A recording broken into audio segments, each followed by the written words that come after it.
Hi brothers, welcome to the cave of the Saintmen San. So, do you want to know the reality of the Palestine mess? We have to talk about the Zionism roots, the historical roots.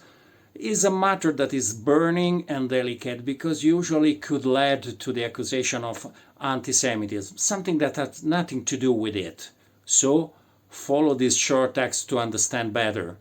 And don't forget to put follow and like under the post. See you guys.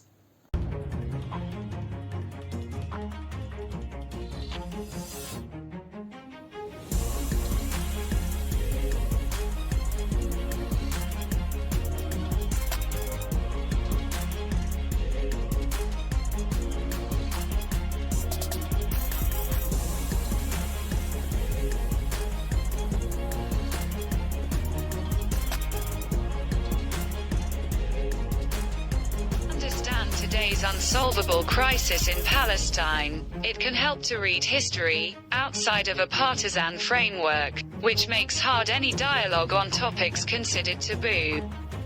The system that rules the West wants division and conflict, because financial globalism wants conflict, in the Middle East and elsewhere, after the pandemic failure and Ukrainian war quagmire. One of these topics is the origin of Zionism, which officially occurred in 1897. Any criticism of Zionism triggers the accusation of anti-Semitism, which is something completely different. During the Cold War, Zionism was considered a form of extreme nationalism, and as such it was opposed by communist ideology. Today, every Israeli government or politician would like to use Zionism as a shield to cover up every wrongdoing. Netanyahu is an example of this. The history of the idea and creation of a Jewish state is at times surprising. The birth of this idea seems to date back to the mid-19th century. But we could go even further back in time. Its origins are linked to Protestantism, because original Zionism also has Christian roots, which continue to this day. The Reformed Church considered the Jews a chosen people, and saw the return to the Holy Land as the fulfillment of a biblical prophecy. While cosmopolitan Jews were against the creation of a state. Even today some Orthodox declinations of Judaism are anti-Zionist. One example among many is Neturei Carter, or Rabbi Joel Moshe Titelbaum, who escaped Berger-Belsen, who went to the United States where he rebuilt the Satmar community from 1947. Before the Holocaust, Zionism was a minority within the Jewish world. So much so that only 25% of Polish Jews supported the movement in the period between the two world wars.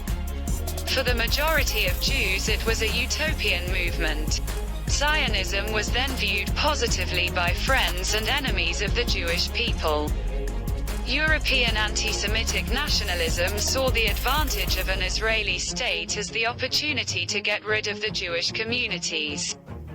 Christian Zionism that emigrated to the Americas formed the hard core of an alliance, to which Netanyahu himself, even today, pays homage very often. We can say that the Israeli Prime Minister frequents these churches more often than the White House. It is the cement of this strong relationship between the United States and Israel that has often allowed the new state born in 1948 to do as it pleased in foreign policy. And not to ask anyone's permission when your own safety was at stake. Europe's sense of guilt for the Holocaust has completed a complex picture that has given the state with the Star of David excessive self-confidence and unscrupulousness. Until the Suez Crisis of 1956. The enemies of the Israelis were the Arab states. Only in the 1960s did the Palestinian struggle emerge, with Fatah and the Fedayeen, but within the Cold War. In that period, secular culture dominated Arab societies, parties and political struggles. Israel was still influenced by the socialist kibbutzim generation. In the mid-1990s, the Likud and the figure of Netanyahu re-emerged. A certain religious radicalism called for similar figures in the Palestinian counterpart. Hamas was born, an organization with many godfathers. Damascus, Tehran, Cairo, the Muslim Brotherhood, that is, the urban branch of Wahhabism. He was a functional actor in a simple and basic Israeli policy. A good approach to hold together a country in demographic crisis, making people feel perpetually in danger, more than they already were.